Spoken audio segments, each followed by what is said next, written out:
Les coordonnateurs de la dynamique Impunité Zéro, ONG de la défense des droits de l'homme, a publié ce lundi 30 novembre via son compte Twitter que le ministre de la décentralisation et affaires coutumières, Azarias Rouberois, et Néhémie Moulania, coordonnateur du Front commun pour les Congo FCC, seraient aux arrêts pour tentative d'un coup d'État contre le président de la République, Félix-Antoine Tshisekedi. Il a été joint au téléphone par Babi Koli. Alors, monsieur le journaliste. Oui, monsieur Grands-Tchouja, bonjour. Oui, bonjour, monsieur le journaliste. Vous êtes coordonnateur de l'ONG Dynamique Impunité Zéro et défenseur des droits de l'homme.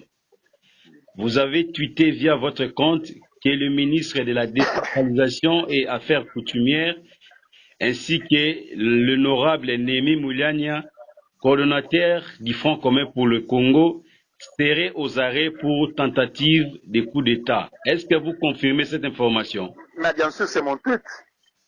C'est mon tweet, c'est une information. Je ne sais pas, je vous l'ai dit, vous êtes des journalistes, pourquoi vous ne voulez pas publier et rendre ça public?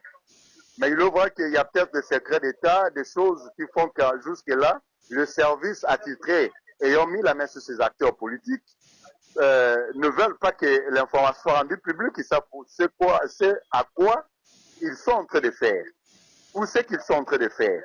Mais ce qui est vrai, et je l'affirme, c'est mon tweet, et c'est une information qui s'avère vraie. Qui s'avère vraie, qu'ils seraient en train de conspirer. Et, monsieur le journaliste, vous pouvez encore se poser la question pourquoi le chef de l'État a convoqué tous les généraux de la République. Vous avez l'antenne avec vous. Ah ouais. Est-ce que vous pouvez alors se poser la question pourquoi le chef de l'État a convoqué tous les généraux de la République qui sont au service? Répondez-nous si vous en savez plus. Bien évidemment, c'est que ça ne va pas quelque part dans la maison.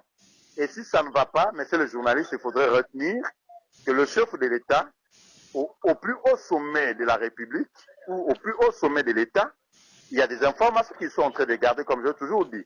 Mais ce qui est vrai, le FCC, c'est un réseau qui a voulu déstabiliser le pays et ils étaient en train de conspirer un coup d'État.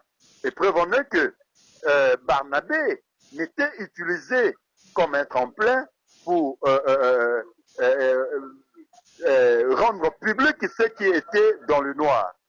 Et je réitère encore qu'il s'agit bien de mon tweet, et c'est mon tweet, je ne peux jamais me dire, c'est que tôt ou tard, le public saura la vérité sur ce qui se passe, et surtout par rapport à ceux du FCC, le réseau occulte qui est en train d'être démantelé.